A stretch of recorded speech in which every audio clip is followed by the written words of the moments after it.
placer tener a todos los egresados, como también demás personas que nos acompañan en el día de hoy. En nuestro cuarto día de la semana de egresado, hoy 25 de agosto, siendo las 5:05 de la tarde, tenemos a 30 participantes en este momento.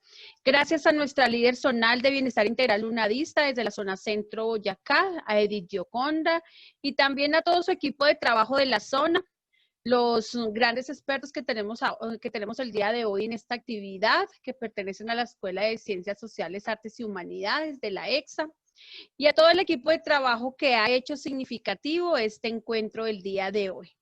Quiero presentarme con todos ustedes. Mi nombre es Marta Natalia Poveda Nájar. Soy la líder nacional del proyecto Mejores Egresados Más País. Y que sea esta la oportunidad para hacer una vez más extensiva la invitación a la Semana del Egresado y la Egresada UNADISTA. Una semana que inició el pasado 21 de agosto y terminará el próximo 28 del mismo mes. Una semana que inició de manera simultánea con nuestra feria laboral virtual. Una feria en la cual hemos trabajado con más de 1.800 empresas que tenemos aliadas al portal laboral y que en este momento nos han permitido a través de diferentes oportunidades laborales poder aportar a la línea de inserción laboral de nuestra comunidad, egresados y estudiantes. En este momento me voy a permitir compartirles por el chat el enlace para aquellas personas que aún no han podido ingresar a participar de nuestra feria laboral virtual, para que puedan ingresar, revisar y, ¿por qué no?, perfilarse en mejores oportunidades laborales que van a incidir significativamente en el proyecto de vida de cada uno de ustedes. Potencializar ese perfil profesional en el cual cada uno fue formado, o abrirse nuevas oportunidades laborales que puedan incidir en ese desarrollo de competencias que cada uno tiene.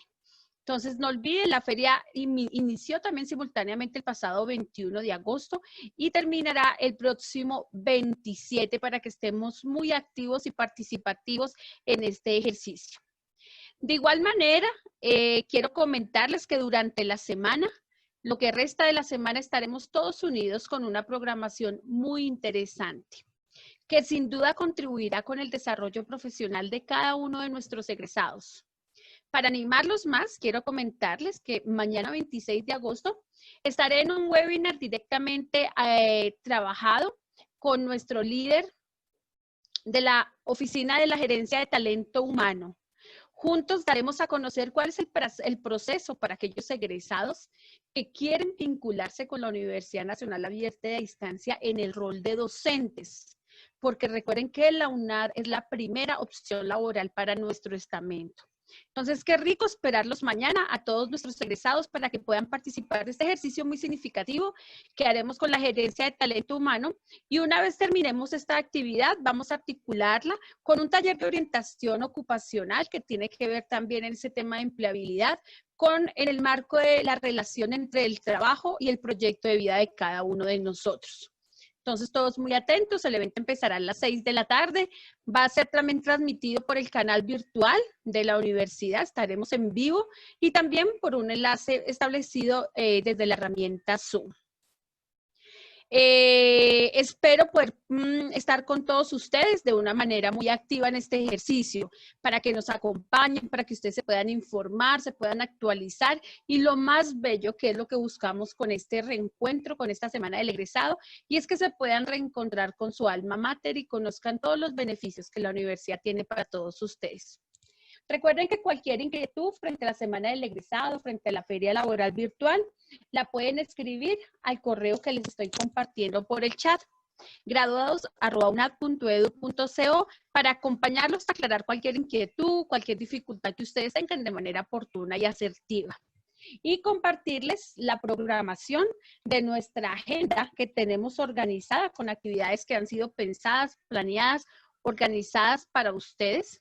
En esta agenda pueden encontrar lo que restan de las actividades en los siguientes días de trabajo en la Semana del Egresado y Egresada UNADISTA, y allí también van a encontrar esos espacios de inscripción, los enlaces de conexión, se podrán dar cuenta cuáles actividades se están transmitiendo en vivo para que puedan ingresar también por nuestro canal virtual y así no perderse de ningún evento respectivamente.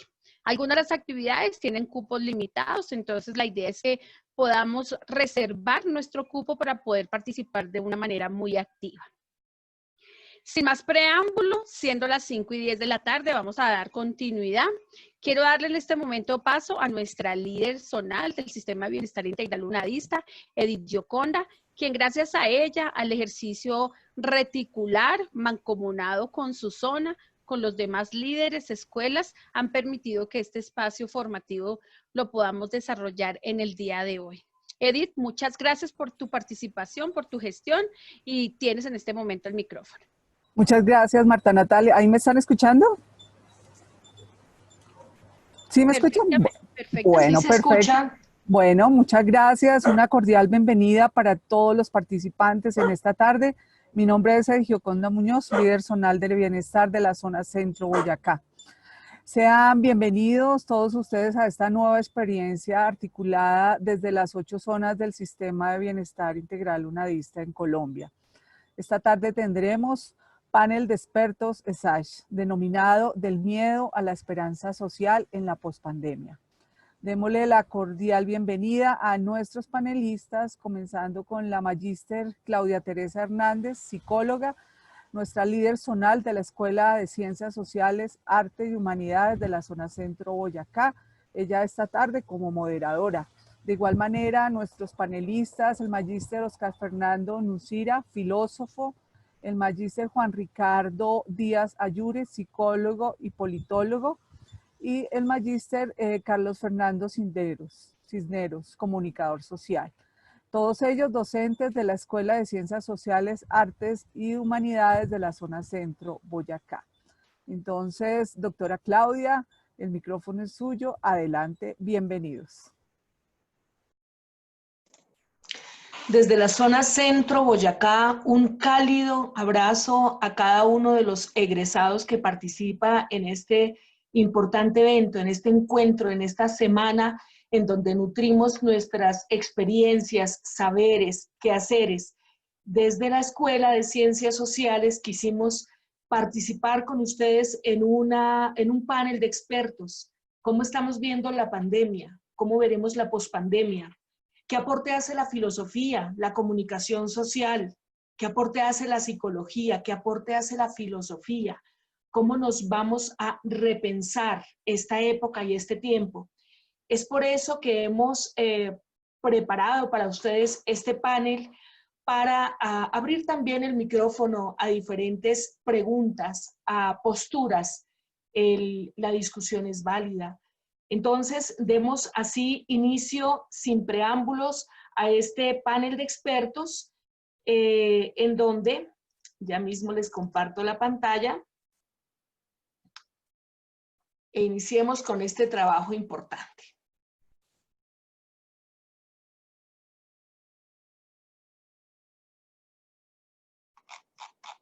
Entonces, inicialmente vamos a escuchar la ponencia, la disertación de nuestro docente Oscar Nucira, no sin antes hacer la siguiente reflexión. Aquí está la presentación de cada uno de nosotros. Como moderadora me presento, Claudia Teresa Hernández, soy psicóloga, orgullosamente egresada UNADISTA, especialista en gestión pública, especialista en psicología clínica, especialista en psicología jurídica y forense y magíster en psicología jurídica. Tengo para ustedes esta reflexión. Dice, parecen cosas que solo ocurren en los cuentos. Vamos a ver si... Parecen cosas que solo ocurren en los cuentos. Tener que quedarse forzosamente en casa, volver a alternar con los hijos, trabajar a distancia, consumir apenas lo indispensable, tratar de tener reservas de las cosas más básicas, querer respirar aire puro, esquivar las aglomeraciones, temer a los contactos, que de pronto se cierren las escuelas, se clausure el comercio, se cancelen los espectáculos, se paralicen las fábricas, que de un momento a otro las economías se hundan, las monedas colapsen, los transportes se interrumpan. ¿Qué nos dice la Tierra con todo esto? Cuando se presentó la última gran pandemia, la de la gripe española en 1918, no se le experimentó de la misma manera. Era un hecho planetario, pero había que vivirla como un hecho local en todas partes. Ahora, por primera vez, sentimos que nos está ocurriendo lo mismo en el planeta entero. Esta sociedad ultra informada y ultra globalizada nos está brindando esa experiencia nueva de compartir la curiosidad, el miedo y la fragilidad de toda la humanidad. Nos está haciendo comportar como especie. Esta es una reflexión de William Ospina, y tocando cada uno de esos temas tan amplios, damos entonces apertura a este panel de expertos con nuestro querido compañero de trabajo Óscar Nuncira, licenciado en filosofía, teólogo, magíster en estudios sociales y políticos latinoamericanos y actualmente adelantando su doctorado en bioética. El micrófono es suyo, doctor Nuncira. Muy buenas tardes. ¿Ahí me escuchan? Perfectamente, sí, señor. Ok, bueno. En la primera diapositiva que ustedes van a ver ahí, una de las cosas que siempre tenemos es que tenemos que ver la realidad. Y tenemos una realidad social antes de la misma pandemia, y dentro de eso están los niveles de pobreza. Igualmente están las generaciones que necesitamos para salir adelante. Y a esta situación social que veníamos trayendo, que traemos de más de 60 años de violencia y en donde nos hemos acostumbrado al dolor, le agregamos esta pandemia. Bien, una de las primeras cosas es que no nos tenemos que asustar porque el universo ha tenido más de 300 pandemias. Aparece una pandemia de origen etíope, donde murieron más o menos unas 300.000 personas. En el siglo II aparece la peste que se denominó la peste Antonia, que aparece en Roma. En el siglo VI surgió una de origen egipcio que contaminó incluso a Justiniano, emperador romano, por eso se llama así, Justiniana. Allí mueren más o menos unas 600.000 personas.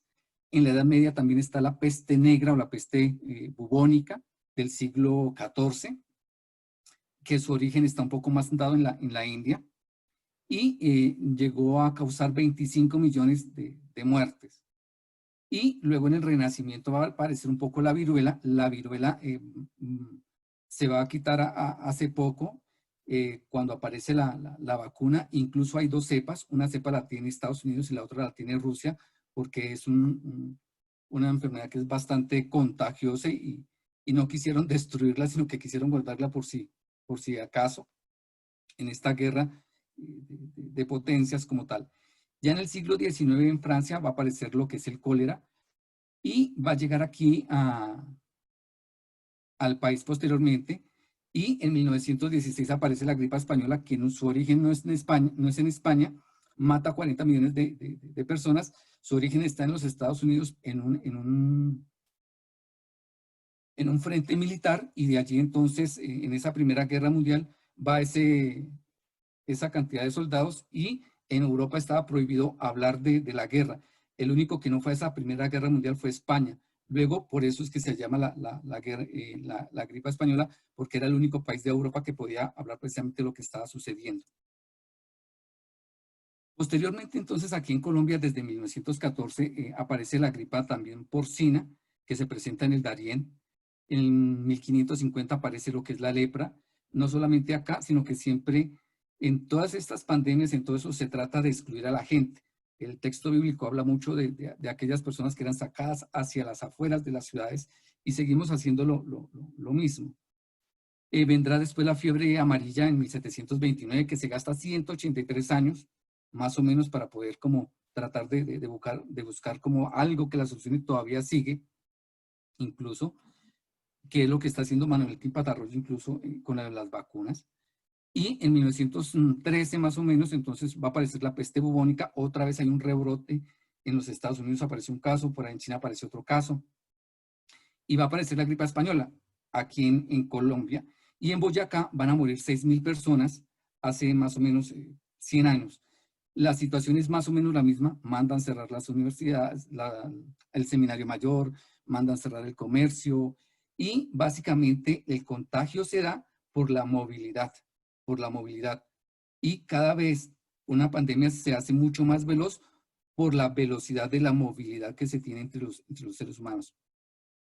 Y va a aparecer también unas enfermedades que son de tipo zooníticas, es decir, que derivan de alguna mezcla de infecciones de animales y que después pasan a los humanos, como la gripa asiática, que es un virus de patos y de humanos. Está la gripa de Hong Kong, que va a aparecer también de un virus de aviaria humana. Incluso está también lo que se conoció, lo que todavía tenemos como enfermedad, el VIH y la gripa porcina. Entonces, pandemias siempre han existido en la humanidad. Hace 100 años también fue bastante fuerte, duró más o menos 3 años. Dentro de eso le cuento 2 anécdotas. La hija de Sigmund Freud murió por esa peste española, y el hijo del presidente en ese momento en Colombia también muere en los Estados Unidos por esa gripa. El presidente Marco Fidel Suárez en ese momento se encierra en su despacho, de ahí no sale, y es todo lo que tenemos de las fotos, algunas que hemos conocido en la actualidad. Básicamente, pues llevamos 5 meses de pandemia en el caso colombiano. Se cae la economía, viene todo el miedo, el mundo se paraliza, se piensa entonces que la solución son los respiradores, se piensa que no tenemos tecnología, hacen los respiradores incluso acá, pero hay que traerlos de Alemania por cosa curiosa, y hay que traerlos de otras partes porque ahí nos da cuenta que la globalización solamente permite cierto mercado, cierto tipo de mercado, y que no nos deja como producir, y lo que sube más es el oro en una economía de guerra, pero entonces lo vendemos a un menor precio de lo que está subiendo. Entonces fíjense que son todos elementos que van apareciendo en este tipo de pandemias, donde se altera la economía, lo social, la misma vida, las pérdidas de vida humana. Pero eso hace que nos cuestionemos precisamente sobre el sentido de solidaridad, el sentido de pertenencia, el sentido comunitario. Y entonces hay una cosa que habla Darwin, precisamente en la teoría de la evolución, y es que lo más antiguo en esta existencia del planeta Tierra son las bacterias y son los virus. Y van mutando. Y entonces las especies también van evolucionando de acuerdo a su trabajo colaborativo. Y aquí es donde Darwin dice que el ser humano tiene que estar en esa línea de salida siempre, precisamente para que pueda pensar y valorar la persona y pueda salvar a su especie como tal. Luego va a venir entonces, hay una filósofa que se llama Catherine Malebou, y dice que el cerebro es bastante plástico, es decir, es quizás donde se centra la capacidad del ser humano de pensar qué está haciendo, de cómo se está educando, qué está aprendiendo, qué está enseñando, y donde se puede pensar realmente lo humano. Y desde allí entonces, toda esta pandemia lo que nos hace mirar es que solamente el sistema de salud puede soportar el 10% de la población, no puede soportar más. Es decir, esta pandemia fue leve. En el caso de que un gran terremoto o un temblor donde afecte globalmente a todo el mundo, no damos abasto para eso. Y entonces lo que primero que hay que hacer es que nosotros tenemos una formación cultural de violencia, de individualismo, y entonces lo que hay que hacer precisamente es empezar a trabajar con esos elementos que nos causan sufrimiento y exclusión. Y desde allí entonces es precisamente donde se puede hacer ese trabajo, porque tenemos un miedo a ser desconectados de la sociedad. No pudimos despedir a nuestros familiares, no pudimos ir a la misa, no pudimos hacerle el duelo al familiar que falleció. Nos tocó quedarnos encerrados porque las emociones y las motivaciones fueron desplomando, fuimos perdiendo el trabajo, y empieza el cerebro a hacer una cantidad de modificaciones y de remodificaciones. Aquí entonces, con esta tesis de Catherine Malebou, aparece también otra tesis que es de de Bauman, donde él dice que hay pérdida de humanidad cuando se tiene miedo. Y el argumento es que hay desasosiego, hay ansiedad en la sociedad muchas veces cuando se genera miedo, pero que esa amenaza, igualmente el ser humano la puede tocar, la puede ver y la puede palpar. Y entonces, precisamente el miedo es el grado de incertidumbre que nosotros manejamos y que esa incertidumbre se da también por nuestra ignorancia y por la amenaza precisamente de lo individual. La otra tesis que utiliza Bauman es que el miedo es un sentimiento que no solamente conoce el ser humano, sino que todas las criaturas vivas. Toda la naturaleza pasa como por ese proceso. Los animales, incluso las plantas. Hay un autor que se llama Taylor, que habla sobre el respeto por la naturaleza y precisamente lleva a ese principio de sentirnos vulnerables. Nosotros los seres humanos pensamos que éramos, con este avance científico, que estamos yendo a la luna, que estábamos yendo al espacio, haciendo investigación, y creímos que ya las sabíamos absolutamente todas. Y resulta que no fue así. Y entonces aquí aparece todo el aspecto de la resiliencia que podíamos tener. El concepto de resiliencia tiene una parte en su origen de la física que tiene que ver con los materiales y con el metal, básicamente. Resiliente significa el que resiste choques en más o menos grado, que tiene una resiliencia en mayor o menor grado, de acuerdo a la cantidad de energía cinética necesaria para producir una ruptura. Pero no se produce la ruptura, sino que se va moldeando. Y entonces, ese concepto de resiliencia se traslada al ser humano, básicamente, y desde allí empieza como a mirar qué puede manejar de eso, qué puede aceptar sin necesidad. Ya cuando hay una ruptura es porque el ser humano no alcanza precisamente esa resiliencia, o se enloqueció, o se murió, o igualmente algo pasó con la humanidad, pero igualmente la resiliencia es como esa capacidad también de poderse modificar y de mirar cómo se está modificando. Y aparece otro concepto de Bergson, que es sobre la inteligencia. La inteligencia muchas veces se clasificó en la psicología como un elemento de medir. Se empezaron a aplicar diferentes formas de medir la inteligencia, pero lo que busca la inteligencia totalmente en su origen de Bergson es precisamente que es la capacidad de comprender. Inteligir viene de interlegere, que es elegir, relacionarse. Y también tiene que ver con el nous de los griegos, que es inteligir para obrar, es decir, conocer para obrar. Y es una capacidad natural para comprender la vida. Luego, la inteligencia no se mide en aspectos individuales, sino que es una capacidad de adaptación del grupo como tal. Y por eso entonces Bergson, cuando empieza a hacer todos esos tipos de mirar la inteligencia y precisamente de poderla analizar, lo que lleva es a mirar estos aspectos de cómo como sociedad podemos quitarnos ese miedo, porque ese miedo también se instituyó de una forma cultural, de una forma política, como una forma de control, y se lleva entonces al concepto de miedo de Aristóteles, que tiene que ver con la fobia. La palabra original es phobos, es miedo, es terror. Y desde allí entonces, frente al miedo, hago dos cosas: o me quedo ahí, me escondo, meto la cabeza, que también significa huir.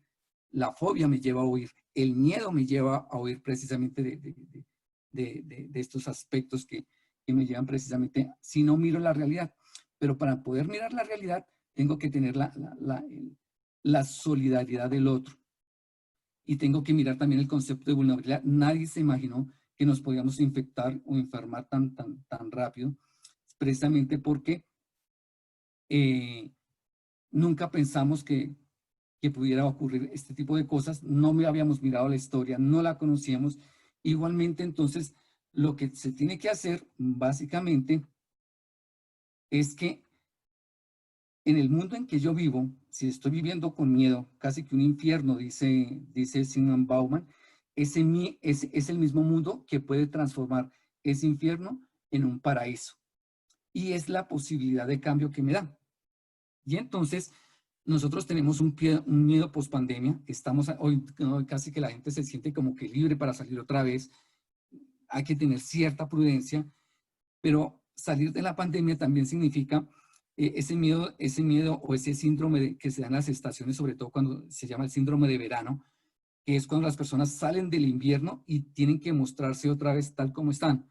Venimos de un encierro, tenemos que mostrar una imagen como lo que es, venimos de un proceso de introspección, venimos de un proceso de violencia intrafamiliar, venimos de un proceso de encierro, venimos de un proceso de perder el trabajo, venimos de un proceso de incertidumbre bastante fuerte y tenemos que salir otra vez sin dinero, sin trabajo, algún familiar ya falleció y es darse cuenta de lo que vives en silencio y que muchas veces queremos callar. Y yo creo que aquí una de ese miedo post-pandemia que queda muchas veces, la esperanza que queda es sencillamente, se pensó que las naciones se iban a unir todas por una sola vacuna y que iban a ayudar al mundo y que no iban a pensar en lo económico y no ha sido posible. Se pensó entonces que se iban a condonar las deudas y tampoco fue posible. Por ejemplo, en el caso argentino, reconoció en esta post-pandemia, en esta pandemia, reconoció que el Internet debería ser un servicio público y entonces ya comenzaron a hacer la gestión precisamente como para que eso sea algo público y gestionado del gobierno y no como algo privado que genere riqueza. Entonces, ¿qué me queda a mí frente a este concepto de miedo de forma rápida y veloz? Pues la única esperanza que tengo y que me propone Darwin a partir de la teoría de la evolución, así como lo explica desde las abejas y las hormigas, es que hay que trabajar en comunidad, porque compartimos la misma especie y se comparte en cierto sentido un cierto parentesco. Entonces, lo que hace que el hombre, lo que salvó a la humanidad, enfrentar el cambio incluso climático, cuando desaparecen mejor los grandes reptiles, las grandes aves, etcétera, etcétera, es que hay un sentido moral y ético de responsabilidad por el otro y se deben unir para poder llevar a cooperar y salvar la especie. Y esa cooperación es la que nos puede llevar precisamente como a cambiar un poco más. ¿Qué me toca a mí como egresado en esta cuestión de pospandemia y saliendo de esta pandemia? Tengo el antiguo paradigma. El antiguo paradigma de la educación de las universidades siempre ha sido que usted se gradúa y usted pase hojas de vida, cuando el nuevo paradigma es que hay que crear empresa. Hoy en día ya los locales no sirven porque el alto costo de arriendo no va a ser muy costoso para formar una empresa. Lo que se requieren son páginas de internet, espacios de internet, se debe visualizar más las profesiones, se debe construir desde lo que se quiere usted como persona, como sociedad, debe ser mucho más consciente, se debe ser mucho más solidario y hay que empezar a crear un proyecto de egresado unadista que también dé origen a un proyecto también como de país, ¿no? Y entonces, ¿cuál sería la alternativa práctica?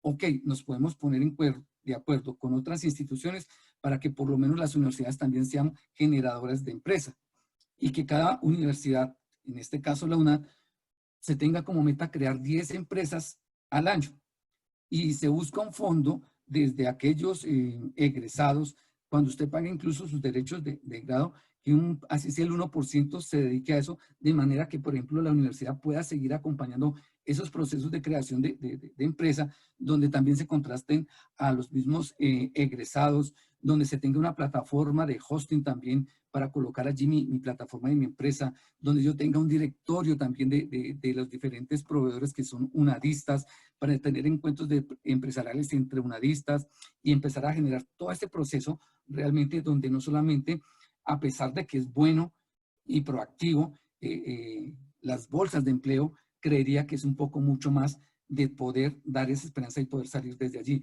Desde la parte del programa de psicología, podría servir incluso para seleccionar personal, para ayudar en estos procesos, se podrían hacer casi que asociaciones entre psicólogos para buscar hacer una empresa y empezar a montar la atención a los estudiantes, a los papás, a educar a todas estas personas que necesitan tanta ayuda psicológica y desde las diversas ramas. Sería eso como propuesta, creo que me pasé demasiado el tiempo y estaré aquí. No sé si habrá preguntas o más adelante las abordaremos. Bueno, la forma en que vamos a adelantar el panel es que cada uno de nuestros panelistas hace su presentación y los participantes están acuciosamente anotando los temas que quieran ampliar en este conversatorio. Entonces, muchas gracias, muy interesante esta disertación y damos paso a nuestro siguiente panelista, el doctor Juan Ricardo Díaz Ayure. Él es politólogo con resolución de conflictos y educación para la paz, es psicólogo y es magíster en psicología, docente de la Escuela de Ciencias Sociales, Artes y Humanidades en la zona Centro Boyacá. Doctor Juan, tiene usted el micrófono. Bueno, buenas tardes. Recordemos panelistas que son 15 minutos por cada uno. Buenas tardes para todos. Quisiera preguntarles si en estos momentos me están escuchando bien, adecuadamente. Por favor, me Se confirman. escucha fuerte Sí, y claro. Sí, señor. Listo. Bueno, entonces pues vamos a hablar de lo que nos invitaron a reflexionar hoy.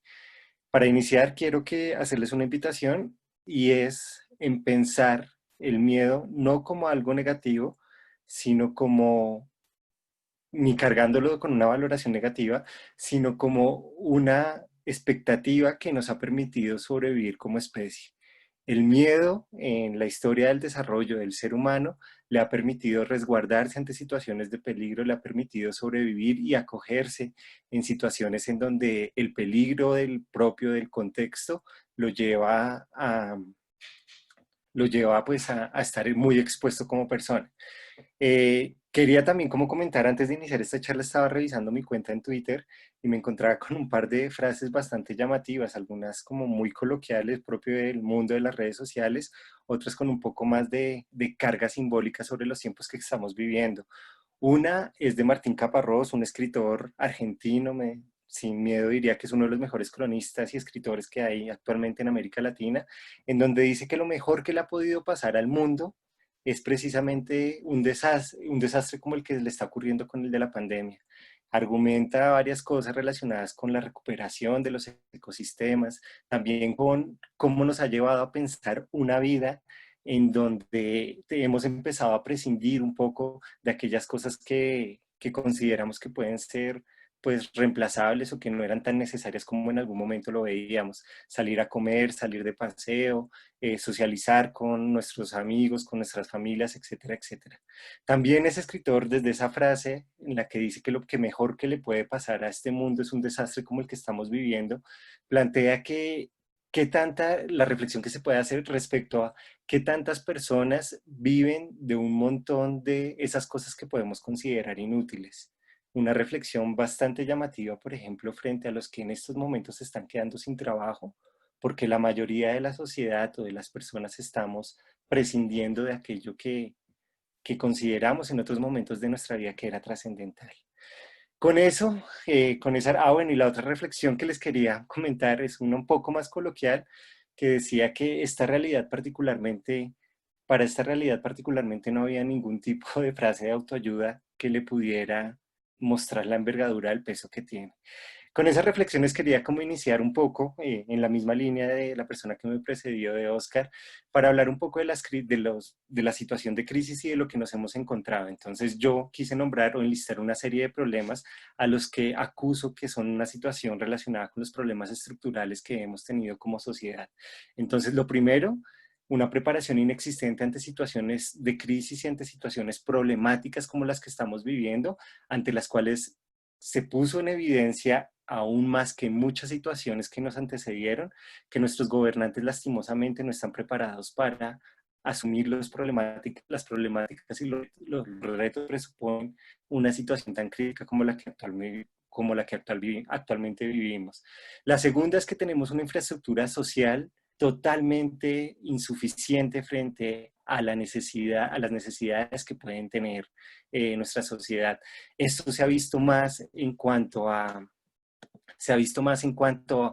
la demanda, por ejemplo, en cuanto a temas de salud, en cuanto a la disposición de camas, respiradores, etcétera, y todos los temas que ya se mencionaban. Pero también yo creo que se ha visto un poco con la infraestructura institucional que puede existir para atender las necesidades de las personas que están en mayor condición de vulnerabilidad social y económica. Entonces, digámoslo así, por ejemplo, la capacidad que puede tener el Estado para garantizar la alimentación para personas que no cuentan con un alimento o que en estos momentos han quedado sin empleo y lastimosamente no tienen medios de subsistencia. También nos hemos encontrado con que hay un liderazgo totalmente ausente en nuestro país, en particular.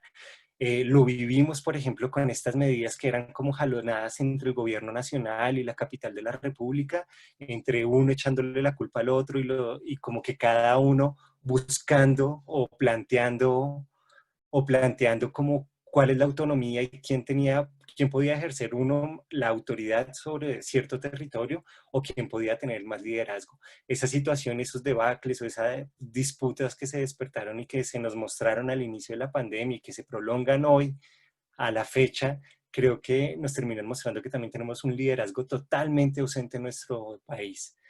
Otras situaciones un poco más relacionadas con nuestra cotidianidad y con la cultura del avivato, personas aprovechadas enriqueciéndose a costa de la angustia de otros, los que no tienen los recursos necesarios, por ejemplo, para ir a mercar, las personas de los supermercados inflando costos, inflando la prestación de bienes o servicios, etcétera, etcétera. Mucho de lo que vimos culturalmente como el avivato, como la cultura de los avivatos. La siguiente, algo como que cada vez como que se muestra más sobre un país que tiene una segregación ideológica tan fuerte y unas disputas ideológicas tan duras, los transmisores de odio, ¿no? En donde su máximo exponente es, por ejemplo, las situaciones de agresión y de violencia dirigidas hacia el personal médico, hacia los médicos, hacia las enfermeras, el rechazo y la segregación que incluso llega al punto de impedir o querer no permitir el ingreso de personal médico a sitios almacenes o a sitios pues, que son totalmente necesarios, a los que es totalmente necesario acceder en estos momentos. Otro punto, el de la corrupción, políticos usando toda la contratación pública para nutrir sus arcas. Ustedes ya habrán escuchado de pronto, y si no lo han hecho, busquen sobre todo los hallazgos que ha hecho Contraloría y Procuraduría acerca de los malos manejos de los dineros públicos y acerca de los malos manejos en los procesos de contratación para entregar, por ejemplo, ayudas. Los típicos sobrecostos en las ayudas que se contratan, en las pechugas de pollo, en los granos, en todo lo que se contrata, algo muy terrible. Y algo un poco más dramático que es todo el contexto nacional. Entonces, por estos días ustedes habrán estado un poco más familiarizados con toda la dinámica que hay alrededor del asesinato y de las masacres que se están presentando en varios lugares de nuestro territorio nacional, con varios agravantes, ¿no? Que, por ejemplo, personas como yo particularmente pensábamos muy en la línea de lo que planteó en algún momento el exministro de Salud, Alejandro Gaviria, acerca del debate, por ejemplo, del glifosato, en donde hay una evidencia creciente sobre las implicaciones que tiene el glifosato y la relación que puede tener sobre la generación de cáncer en las personas. Y pues que nosotros consideramos que ya el país había dado un paso para cerrar la puerta hacia el uso del glifosato y pues nos encontramos que se abren otra vez debates que nosotros consideramos que ya debían ser como superados. Frente a ese contexto y frente a esas características generales, pues hay algo que planteo y es que como que cuesta mantener la esperanza, ¿no? ¿Me colabores con la siguiente diapositiva, por favor? La siguiente. Listo, un dato importantísimo aquí. Hay algo que yo quiero plantear, es que todas esas oraciones o todas estas reflexiones que yo estoy planteando de cierto modo llegan a ser hasta contradictorias. Tal vez la más contradictoria de las que voy a compartir con ustedes en este momento es esta. Y es que hay un dato muy importante sobre lo que somos nosotros como especie, lo que es el ser humano como especie, y dice que nosotros como parte de los primates somos la especie más sociable de todo el reino animal. Entonces, algo muy importante que nos han enseñado varios neurólogos, neurocientíficos, y es que dice que socializar consuela y socializar ayuda a la persona. Por eso se dice que nosotros cuando tenemos situaciones de crisis volvemos a la familia, volvemos a los seres queridos, volvemos a ellos en situaciones traumáticas, porque esto en últimas contribuye a disminuir las de estrés y de ansiedad que nosotros tenemos. Ante eso, entonces, por favor, la siguiente, yo les quiero plantear a todos una pregunta, ojalá que compartir sus respuestas aquí en el chat. Si somos como especie, los que más socializamos, el aislamiento será ir en contra de nuestra propia esencia como primates. ¿Qué pensarán ustedes? Y aún teniendo o reconociendo que está implícita la supervivencia de nosotros también como especie. Una pregunta, repito, que los invito a responder por el chat y a reflexionar sobre ella. La siguiente. Entonces, frente a todo lo que estamos planteando, hay una evidencia que es altísima, que pues no quise traer datos concretos, pero sí quiero traer las tendencias, y es que, bueno, algo que es irreprochable, que es la propagación salvaje de la enfermedad, la ola de ansiedad tan fuerte que está viviendo nuestra población, los temas del aumento de depresión, el tema como de las curvas de intentos de suicidio, cuando se comparan con las curvas de suicidio, por ejemplo, en los mismos periodos hacia el año pasado, están siendo un poco mayor con la salvedad que siempre se hace, y es que en cuanto a intentos de suicidio en el país siempre se tiene como un subregistro, ¿no? Nunca llegamos a saber en verdad qué es lo que está planteando, qué es lo que en realidad llega a suceder y cuántos casos son los que se están repitiendo. Otra, la situación del desempleo, las empresas que están cerrando, la cantidad de restaurantes, sitios arrendándose, todo lo que nosotros estamos viendo. Una más, el aumento de maltrato y violencia intrafamiliar, el aumento de consulta de llamadas a las líneas de atención para situaciones de violencia intrafamiliar, de violencia de género, para las situaciones de violencia sexual, con salvedades como las que, por ejemplo, encontramos en Boyacá, que lastimosamente tenemos una cultura que no aprovecha o que no acude a este tipo de ayudas que se presentan a través de líneas telefónicas, como por ejemplo en Boyacá, al inicio de la pandemia, lo digo con conocimiento de causa porque fui una de las personas que ayudó a montar la línea de atención en salud mental, y pues esta línea la terminaron desmontando luego de 4 meses al ver que la gente casi, por ejemplo, aquí en Boyacá no consultaba para casos de salud mental, más para temas de violencia y demás, pero poco para salud mental. Tenemos como también una sociedad que es profundamente desigual e inequitativa. La injusticia se está mostrando, ¿no? Hasta en la misma ocurrencia de las muertes sobre las personas que son más afectadas por el COVID, se muestra que quienes están muriendo más son aquellas personas que tienen mayores limitaciones en cuanto a lo económico y a lo social, que son aquellas personas que tienen, digámoslo así, lo dicen en salud pública, como que tienen esos condicionantes sociales que determinan negativamente el impacto que tienen sobre la salud. ¿Me colaboras con la siguiente, por favor? Además estamos hablando de dicotómica sobre todo, ¿no? Entonces, uno, a un lado, hablamos como desde el mismo título de este encuentro, que si el miedo o la esperanza, ¿no? Hablamos como de una posible transición del miedo hacia la esperanza, pero entonces está implícito un montón o una forma de pensar dicotómica, una forma que nos lleva a sesgar un poco la posición que nosotros podemos tener respecto a la realidad que estamos viviendo. Entonces, yo quise también como caracterizar algunas de las situaciones que estamos planteando, ¿no? Vivimos bajo una situación de riesgo o de incertidumbre, porque es como dos de las opciones que pueden tener las personas actualmente respecto a su repertorio conductual y respecto a cómo se pueden comportar. Entonces, en cuanto al riesgo, nosotros sabemos que hay riesgo cuando conocemos los posibles rumbos de acción o las probabilidades que hay al momento de nosotros implementar o tomar una decisión en nuestras vidas. Sabemos que hay incertidumbre cuando no tenemos absolutamente ninguna certeza acerca de los rumbos de acción o de las posibilidades que pueden ocurrir. ¿En qué sitio estamos nosotros? ¿Sobre el riesgo o sobre la incertidumbre? Algo así que yo pienso, y es que nosotros como ha evolucionado el virus y con los fenómenos que hemos encontrado en los últimos días, en donde encontramos más personas en las calles, más personas con un uso no muy adecuado de los elementos mínimos de seguridad, de las normas de distanciamiento, pues encontramos que estamos totalmente expuestos al riesgo y que es probable que sepamos cuál es el resultado final de ese riesgo, pero aún así seguimos como exponiéndonos a él. La siguiente, por favor. Otras dicotomías importantes sobre esto. Vivimos esta época de pandemia entre la parálisis y la impetuosidad, entre quedarnos quietos o actuar, entre no hacer nada o hacerlo todo, entre aislarnos radicalmente, no recibir a nadie en nuestras casas, en nuestros hogares, entre no salir, o negar la existencia del virus. Entonces las personas que dicen ese virus es pura paja, yo he tenido contacto con gente que tiene COVID, he conocido a 20 personas que les ha dado COVID y todos son asintomáticos, y también vivimos entre esa sensación de indefensión o la de total de seguridad, la seguridad del que dice como a mí no me va a pasar nada, yo tengo buenas defensas, etcétera, etcétera, etcétera. La siguiente, por favor.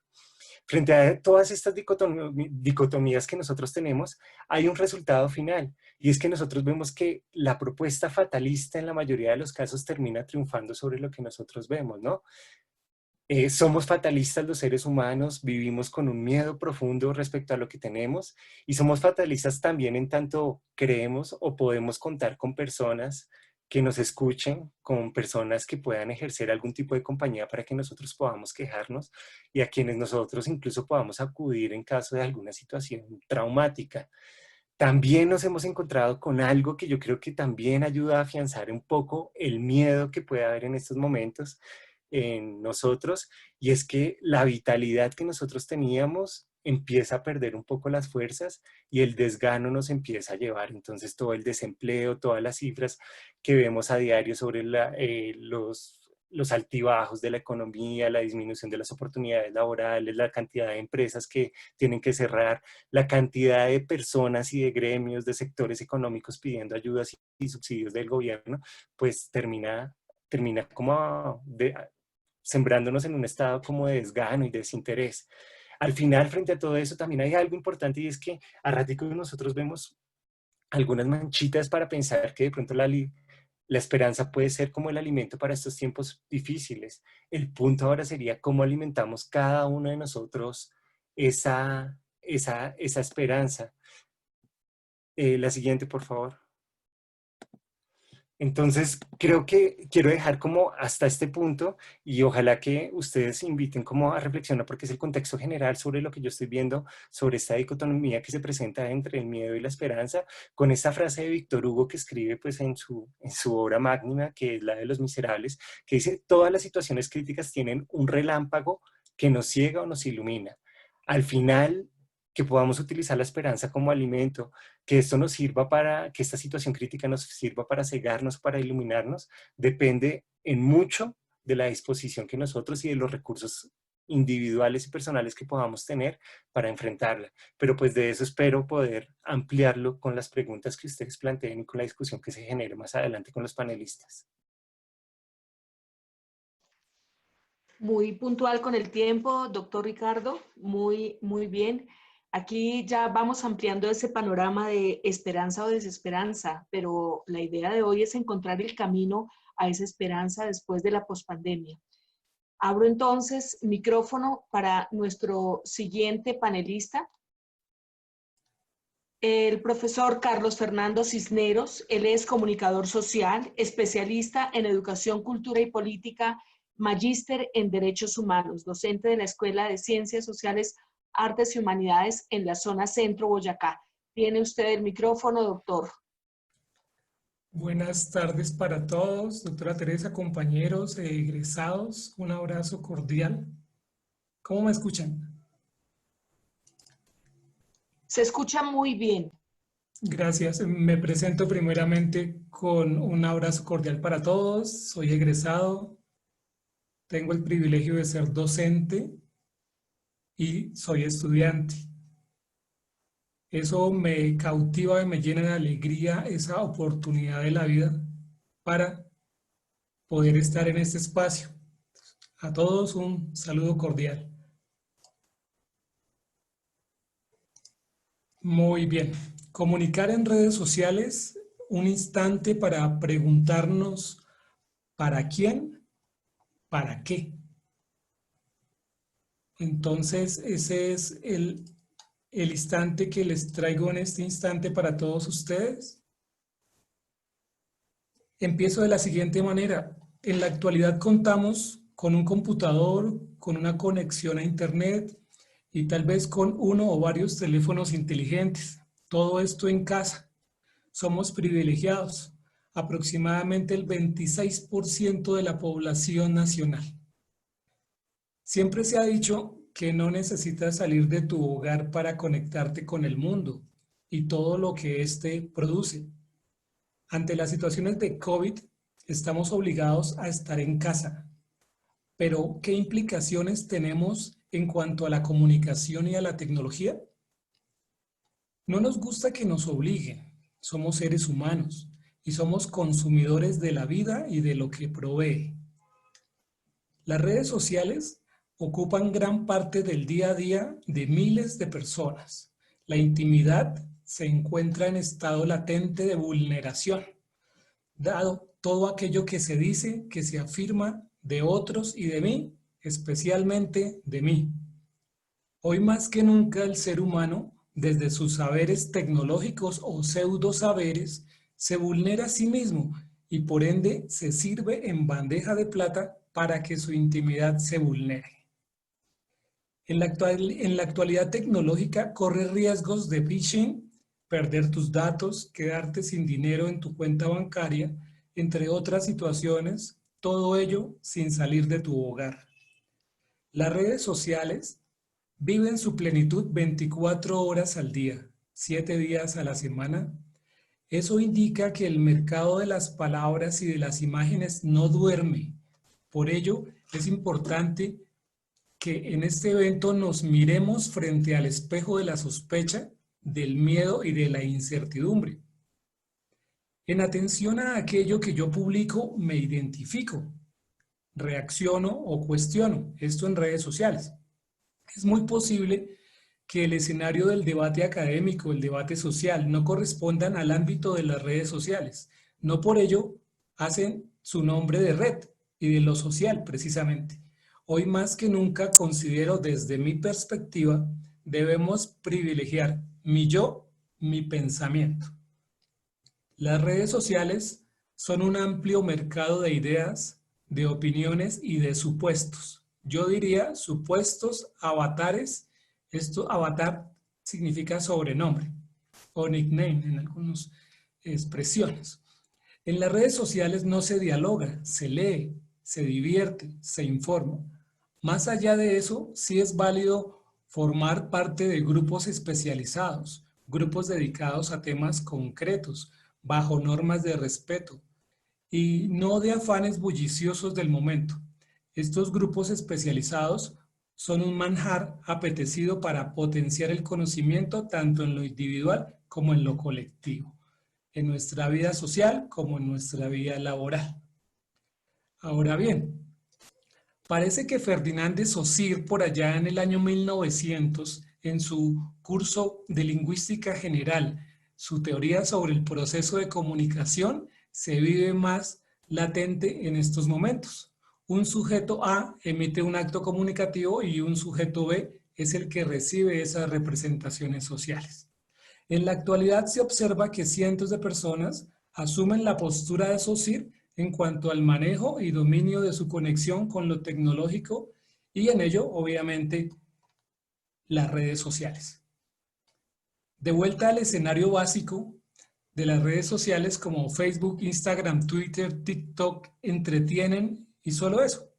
Pero como el día tiene 24 horas y esto no va a cambiar a pesar de estar cada uno de nosotros en una condición de aislamiento social, podemos estar dedicando más tiempo del que realmente tenemos al día a estar en este espacio atónito de ideas y de imágenes, de memes y de grabaciones de video. Amigos de la red, amigos de este evento, la esencia de la vida no puede determinarse por una imagen del perfil o un hashtag o un like o una tendencia. Si antes de Internet ya había bastante polarización, ahora hay temores por precarios hablantes, pseudocomunicadores, pseudoinformadores, pseudoexpertos. Amigos de este evento, noten la palabra pseudo que yo coloco con mucha insistencia, ¿sí? Esa situación en la que muchos nos consideramos expertos en un tema sin serlo, ¿sí? Mercaderes de la información. Un concepto que se viene formando con gran auge es el de informadores prepago, se está convirtiendo lo cotidiano de nuestra televisión nacional. De lo anterior, mi palabra, mi pensamiento va más allá del movimiento de trinos, de tendencias, de likes y otras formas que distraen la vida, lo valioso que es la vida.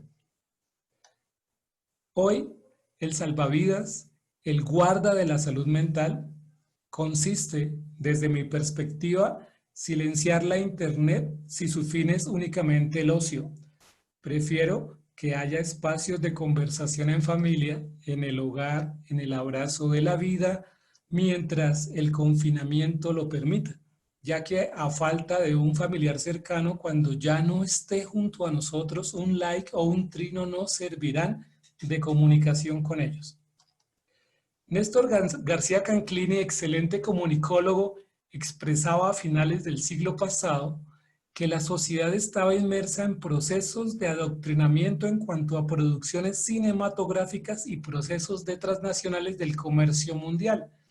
Él pone de manifiesto que primero que todo somos ciudadanos. De ello, sostenemos la ciudadanía y la defensa de la dignidad de nuestro ser está en el mejor lugar del mundo en la actualidad, que es en nuestro hogar. Estamos en nuestro hogar. Según Canclini, los vínculos entre consumo y ciudadanía es un modo para explorar salidas del laberinto en que nos ha dejado la crisis de lo popular. Y esto cae precisamente porque esta vigencia del concepto acuñado de lo popular aplicaría para los años 60 o 70 las diferentes marchas de derechos humanos, los colectivos de dignidad. En la actualidad, aquello que se conoce como lo popular podría hacer referencia a las diversas manifestaciones de la comunicación en su más mínima forma, dado que lo único que necesitas es tu pensamiento. Por ello, tu voz te emancipa, te empodera y te brinda seguridad. Desde mi perspectiva, te invito para que abraces la vida, para que respires con profundidad y con lentitud. Abraza a tu familia. Procura el bienestar que produce una adecuada salud mental.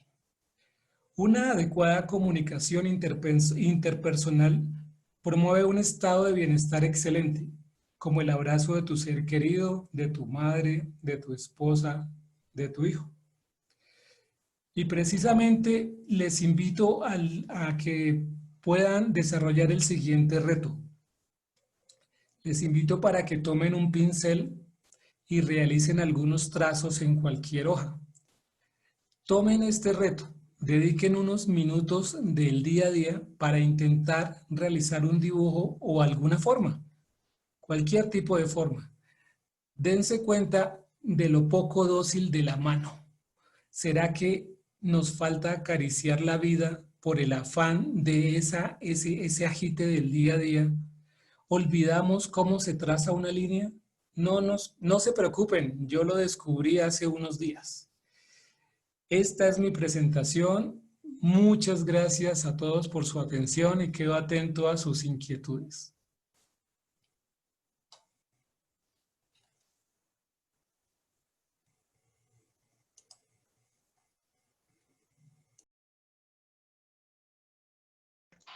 Bueno, luego de esta presentación de nuestros tres panelistas, entonces abrimos micrófonos, damos apertura a este conversatorio, a lo que ustedes tengan a bien preguntar, bien sea por el chat o levantando la mano para darles la palabra por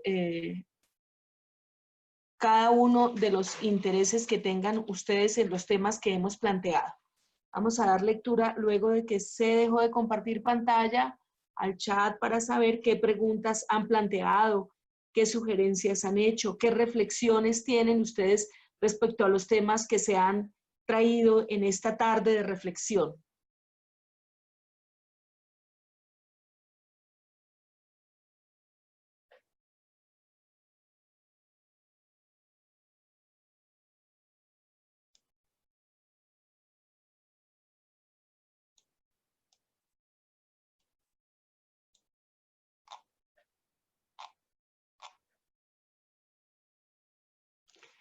Bueno, hay agradecimiento a los panelistas, felicitaciones reiteradas. Nos gustaría que plantearan preguntas porque de eso se trata este espacio para generar esa discusión y esa reflexión que nutra nuestro aprendizaje, nuestra expectativa, nuestra esperanza luego de esta pospandemia. El aporte que desde las diferentes profesiones podamos hacer. Este encuentro de egresados da apertura precisamente a esos debates y a esos temas de discusión.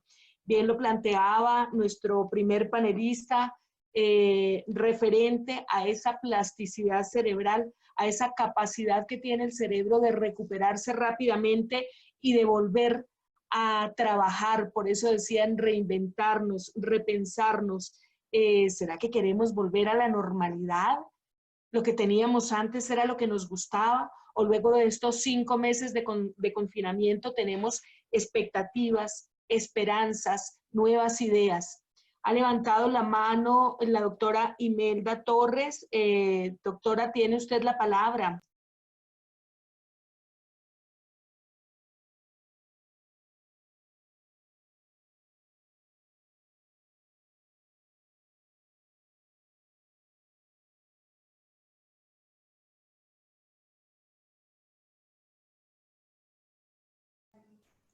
Había visto esa manita levantada, parece que no. Doctora Sigo Claudia. sí, escucho.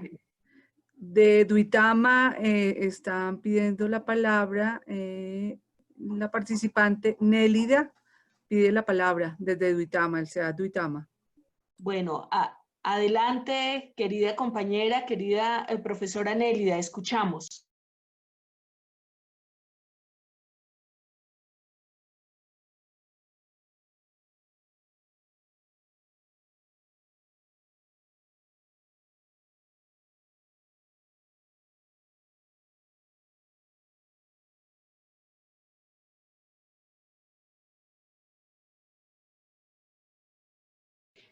Mi Angie, ¿me haces un favor? Pues colaboras con el permiso para nuestra participante de Duitama. ¿Tienes el nombre? Yo Nélida consideraría que es preferible Cárdenas. dar permiso a los micrófonos, así dinamizamos más este conversatorio. Dar micrófono a quienes lo deseen para que sea más ágil. De acuerdo, teniendo en cuenta su solicitud, entonces damos apertura a todos los micrófonos. Ya pueden habilitarlos sin ningún inconveniente. Buenas tardes, Claudita. Buenas tardes, compañeros. ¿Me escuchan bien? Sí, Nélida, escuchamos muy bien.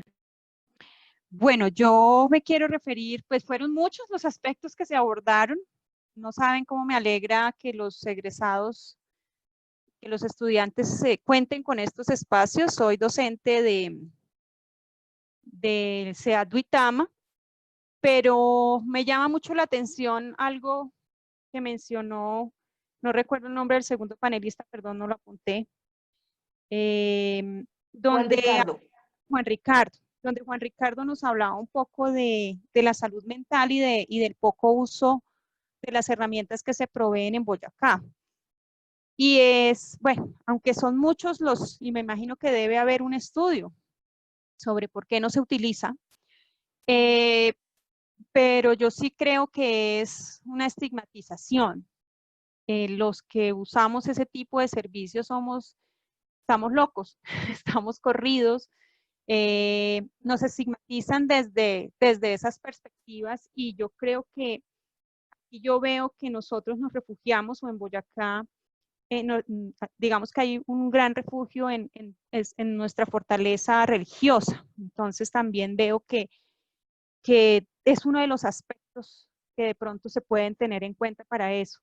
Además de aquello de la hombría, ¿no? Aquí, pues aquí los hombres son muy machos también y son muy valientes. Entonces, digamos que en ese sentido también yo siento que el uso de ese tipo de herramientas debe ser más socializado y más evidenciado desde la necesidad de escucharse, y yo creo que allá va, Claudita, aquello de la esperanza.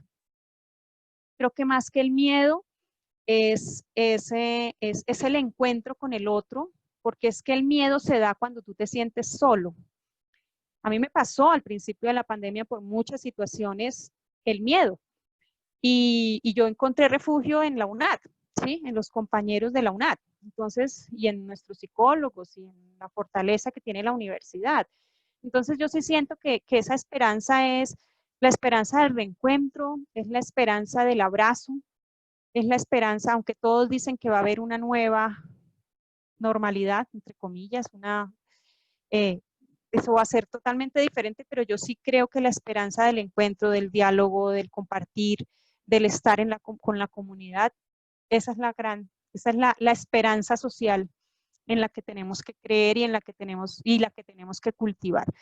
Me encantó también mucho la parte histórica. A veces uno no sabe qué ha sucedido previamente, que hizo nuestro profe Oscar, y creo que quiero felicitarlos, agradecerles por este espacio, y de pronto sí, que los estudiantes y los egresados aprovechen muy bien todos estos espacios. Gracias, Claudita, gracias, compañeros, y que tengan buen descanso. Bueno, muy bien, y efectivamente el miedo es esa emoción que nos pone en alerta. Y ahora que mencionas el recuento histórico planteado, la reflexión es, bueno, y si todo esto ya fue superado, si ya crecimos, si ya avanzamos, ¿no será que nosotros podemos tomar algo de ese pasado, de ese recuento histórico, para saber cómo salieron fortalecidos? ¿Por qué Víctor Frank escribió El hombre en busca de sentido luego de salir de estos campos de concentración? También Oscar mencionaba la resiliencia como un factor, como ese elemento que psicólogos robamos a la física o tomamos de la física para decir salir fortalecidos. Y si bien es cierto, Juan Ricardo mencionaba ese liderazgo ausente, esa dinámica del avivato, Oscar hablaba en cambio de la cooperación, de crear empresas, de que unadistas podemos reunir esos esfuerzos y esos saberes y vencer el miedo que nos pone en alerta, pero generar empresa y generar empleo. ¿No será que esa plasticidad cerebral permite que nos volvamos más fuertes en este tiempo, más dinámicos, más solidarios? ¿Será que todos unidos logramos más de esa desesperanza y superamos la incertidumbre para llegar a algo muy grande, que es esta nueva expectativa de vida, esta nueva solidaridad, esta nueva sororidad también para salir avantes? Aquí nuevamente veo levantada la manita de nuestra querida doctora Imelda Torres de el CEAD de Tunja, líder zonal de consejería. Un abrazo enorme y el micrófono es todo tuyo. Un comentario chiquito para plantear ahí alrededor de los temas de salud mental, y pues además de lo que muy acertadamente se dice ahí acerca de por qué nosotros no utilizamos esos servicios de salud mental, creo que debemos agregar algo, y es que históricamente en Colombia sigue pesando mucho la visión sobre la que hay un interés totalmente concentrado en la salud física y no en la salud mental. Entonces nosotros todavía desconocemos que eso que pensamos de una u otra forma tiene una relación causal o una consecuencia en el repertorio conductual y en el funcionamiento físico de nuestro cuerpo.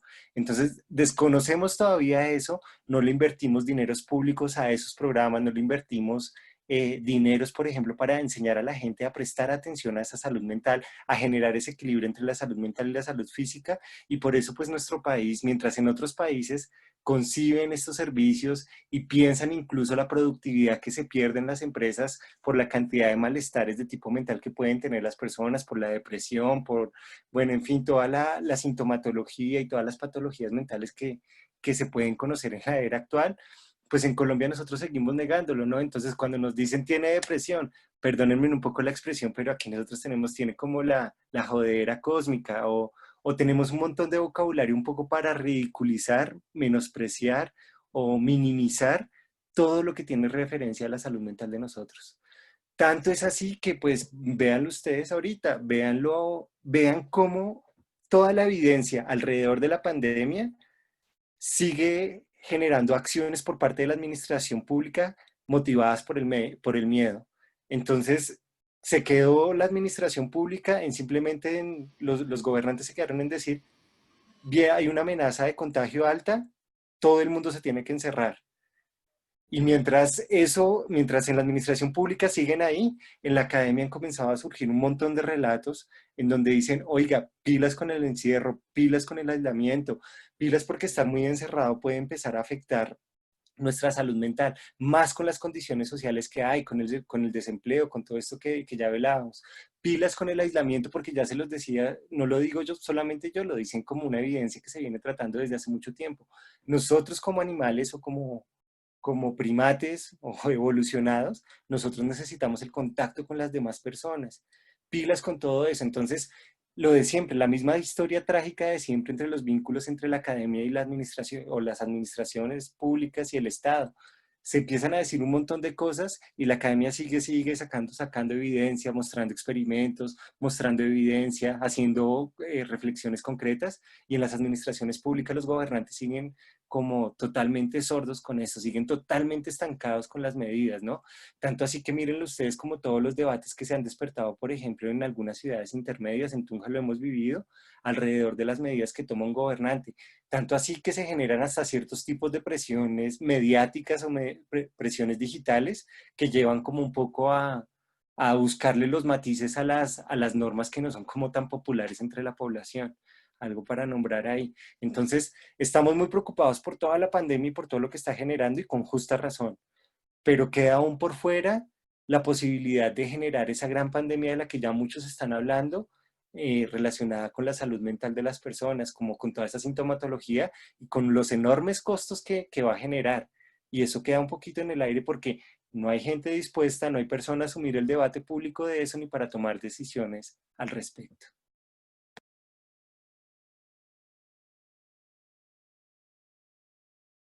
Doc Imelda Torres, tienes la palabra. Bueno, doctora Claudita, muy buenas tardes. Un especial saludo a la doctora Marta Natalia Poveda, también nuestra líder nacional de egresados. A todos los distinguidos participantes, doctora Luz Marta, también a los que nos acompañan, un fraterno saludo. Pues digamos que en este ejercicio, muchísimas gracias por darnos el espacio a los egresados y por invitarnos a estas reflexiones tan importantes, porque definitivamente consideramos que aquí se debe empezar a pensar en los ejercicios de creación, de innovación, de cómo nos estamos viendo y cómo nos estamos replanteando como seres humanos. Y creo que esta reflexión parte también de algo que estaban compartiendo, de los miedos, de la violencia, del tema de lo que se comunica, de lo que se transmite. Y no puedo apartarme de un tema que realmente a mí me ha impactado mucho y que ha sido el Holocausto. Cuando en la Segunda Guerra Mundial se vivió todo ese suceso de muerte de un sinnúmero de personas por un tema social, por un tema digamos, de información, de transmisión de ese rechazo a esas personas. Y en este momento se siente uno como si estuviera como en ese mismo sentir en el hecho de que todos prevenidos contra los otros, tienes COVID, no tienes COVID, tienes gripa, o sea, es un tema que asalta el corazón de todos, y por qué no decirlo, yo creo que de alguna forma nos genera como esa incertidumbre. Pero también me pareció muy importante esa reflexión que hiló la doctora Claudia, en donde nos dice, bueno, ¿qué hicieron ellos? O sea, históricamente, ¿qué han hecho? Históricamente, ¿qué se ha hecho para salir de estas situaciones? Porque también lo compartía, creo que fue el doctor Oscar Nucira, que lo compartía, que de pronto no conocemos esa historia de los sucesos, o no la reconocemos, porque de pronto la conocemos, pero no la reconocemos, y de pronto la misma historia que hemos vivido cada uno de nosotros, ¿qué es lo que nos ha permitido salir adelante? ¿Qué es lo que nos ha movido para poder llevar esa bandera de esperanza, de todavía de querer amar, de poder compartir, de poder estar con otras personas? Yo creo que ese tema es importante. Y sobre todo, ¿qué estamos pensando nosotros para nuestros hijos, para los hijos de nuestros hijos? Y ahí hay un tema fundamental. La verdad que creo que también, como lo estaba diciendo Juan Ricardo en algún momento, situaciones como esta, pues en buena hora también toca mirarlas, porque nuestra sociedad se estaba conduciendo hacia un desplome, hacia un tema moral, ético, social, que definitivamente, quiera o no, o lo quiera uno, lo alcanza a impactar, y tiene que uno tomar esa fuerza nuevamente para poder empezar a ver una sociedad buena, para empezar a mirar esa sociedad con una visión distinta. Entonces creo que acá hay elementos importantes dentro del tema, que van con relación a lo que es el cuerpo, la mente y el espíritu. Definitivamente, cuando tenemos estos momentos tan críticos y escuchamos que están sucediendo actos de violencia que están, digamos, como afectando aún más, en una situación tan crítica, están afectando aún más a personas, a estudiantes, a líderes, a campesinos. Dice uno, wow, esto es un tiempo de muchas cosas que tenemos que pensar. Dejar a un lado lo que se vive, ya no podemos decir que vamos a volver a una normalidad o a una nueva normalidad, ¿no? Pues porque este es un escenario, cada día uno vive su presente y el futuro, ya lo pasado, pues fue pasado, pero finalmente empezar a construir en medio de estas situaciones tiene que tener una connotación espiritual sin llegar al tema de la religiosidad, pero sí debe ser un tema espiritual, porque cuando analizamos el sentido real de lo que está ocurriendo, desde mi perspectiva, hay un tema de abandono de lo que es la reflexión, y lo mirábamos nosotros en una charla que tuvimos también la ocasión de vivir con la universidad, que nos olvidamos del sentir del otro, del estar con el otro, del compartir con el otro, y se ha perdido ese sentido de humanidad, y nos toca recobrarlo, aún para nosotros mismos, porque el mismo ir, el mismo venir del día a día nos lleva a dejar ese sentido de calidez, de cariño, de afecto, de empatía. Entonces, es como mirar eso. Yo no consideraría volver a una realidad como la que vivíamos, ni vivir una nueva realidad, sino vivir, construir una construcción, más bien que una nueva realidad sería como una construcción colectiva, donde todos empecemos a pensar en ese sentir personal, pero también en el sentir del otro. Y mientras no haya como ese ejercicio de volver hacia la parte espiritual antes que la económica, creo que seguiríamos en la misma tendencia.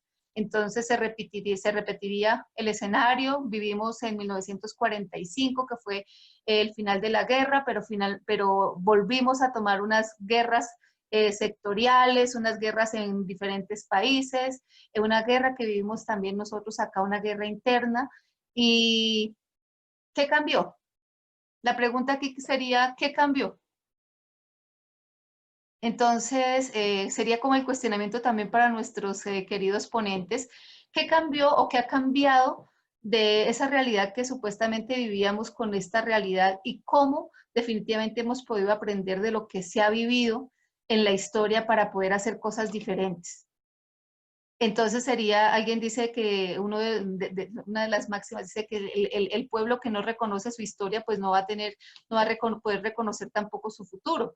Pero si nosotros no miramos ese futuro con un tema de espiritualidad, considero que los cambios no se van a dar en la medida que nosotros esperamos, porque solamente estamos esperando es el tema económico, obviamente porque es la parte de la subsistencia, del vivir, pero para poder vivir hay que poder convivir. Muchas gracias.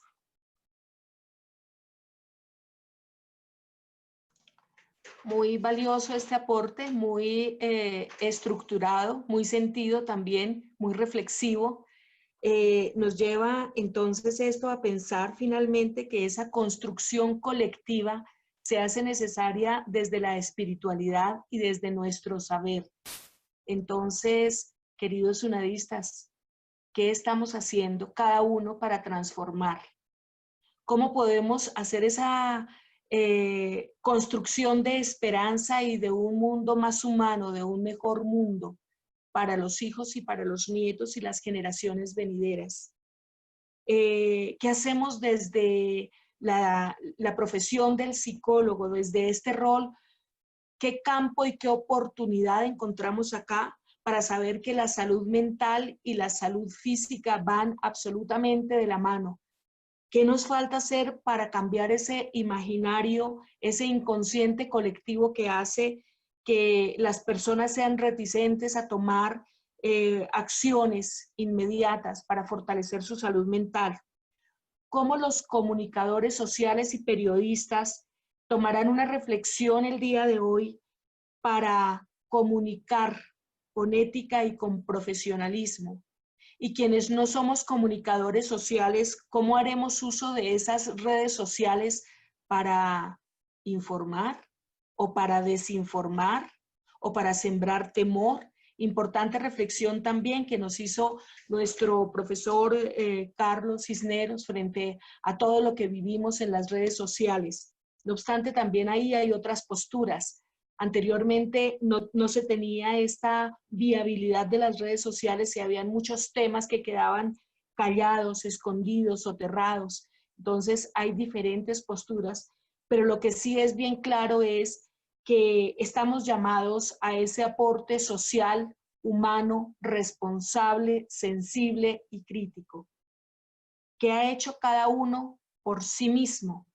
¿Qué ha hecho cada uno por su comunidad, por su familia, por su sociedad? ¿Cuál es esa esperanza que estamos sembrando el día de hoy como semilla que puede redundar en importantes frutos de construcción colectiva, de trabajo en equipo, de comunidad, de recuperación de los ecosistemas, de utilizar ese miedo como el que nos pone en sobreaviso para dar el paso adelante y aunque haya miedo, actuar para construir? Voy a leer algunos comentarios. Muchas gracias. Estoy de acuerdo, lo humano y lo espiritual genera un cambio. En mi realidad personal, mi refugio ha sido resurgir mi yo espiritual desde la oración. Alguien lo hace desde la oración, otra persona lo hace desde la atención urgente en la salud mental, por ejemplo, en la lectura, en el arte, en el tejido, en la pintura. Entonces, ¿cómo se hará desde la administración de empresas, la economía, la arquitectura, la ingeniería? ¿Cómo será esa nueva construcción?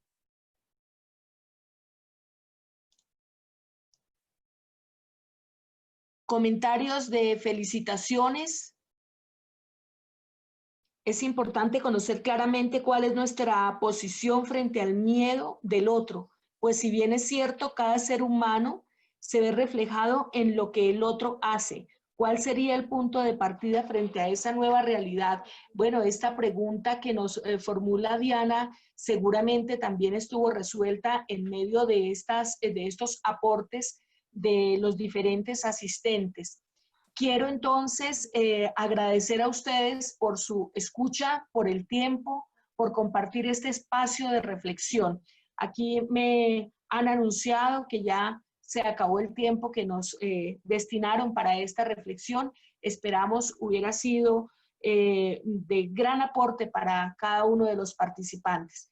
Desde la zona centro Boyacá, el saludo de nuestra directora zonal, la doctora Luz Marta Vargas de Infante, del equipo en pleno, un aporte significativo y muy cálido como es siempre acostumbrado en la Universidad Nacional Abierta y a Distancia.